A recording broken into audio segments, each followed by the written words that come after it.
We all know the story. A brilliant man sits under a tree, an apple drops onto his head, and gravity is discovered. It is a neat, tidy legend, and it is completely false. The man who gave us the mathematical operating system for the universe actually spent the majority of his life searching for the mythical Philosopher's Stone. This is Sir Isaac Newton. He was solitary, intensely vindictive, and slowly dying from heavy metal poisoning brought on by his own secret experiments. To understand the architect of modern physics, we have to look past the sanitized folklore and examine the deeply isolated childhood that forged him. Newton was born prematurely on Christmas Day, 1642, in the freezing rural hamlet of Woolsthorpe. His father had died 3 months before he took his first breath. When Isaac was only 3 years old, his mother remarried and moved away to start a new family, leaving him entirely in the care of his grandparents. That early rejection created a profound psychological vacuum. While other children played together, Isaac retreated inward. He spent his days obsessively constructing intricate mechanical models, including miniature windmills powered entirely by mice. He was a remarkably average student until a physical fight with a schoolyard bully awakened a terrifying drive.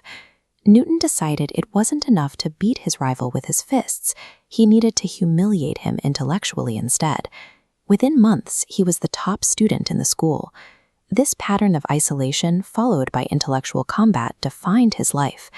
He refined his focus into a weapon, using it to dominate his environment and anyone who threatened his standing.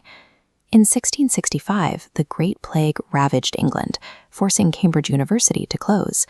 Newton retreated to his childhood home at Woolsthorpe Manor, entering a period of total quarantine that lasted 18 months. Isolated from the academic world, he began dismantling standard scientific assumptions.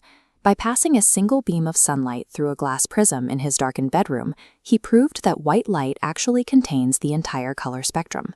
But light wasn't enough.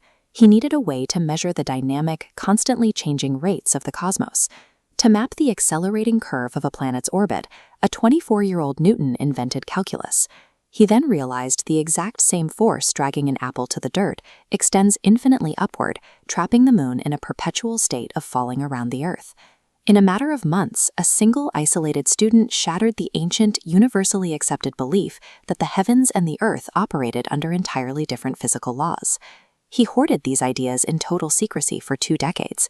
It took the funding and persistent begging of a friend to finally get Newton to publish his masterpiece in 1687. Within these pages, he laid out his 3 laws of motion and provided the mathematical proof for universal gravitation.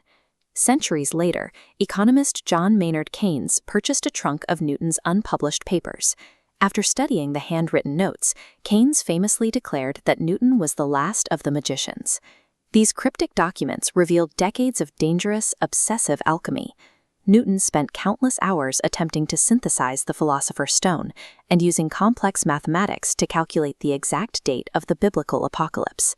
The supreme champion of cold, rational logic spent his private life immersed in medieval magic, secretly poisoning his own body with mercury in the process.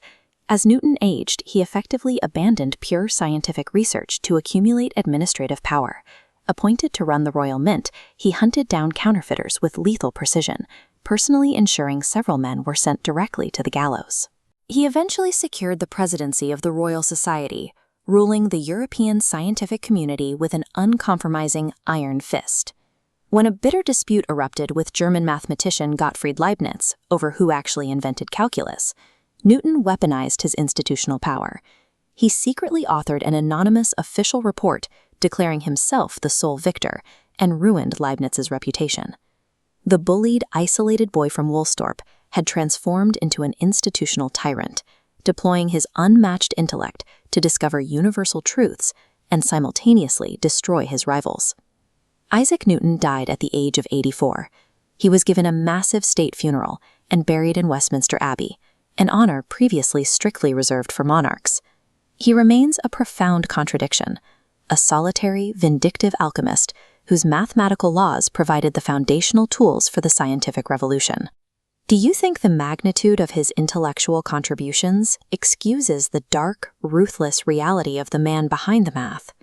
Let me know down in the comments and subscribe for more deep dives into the minds that built our world.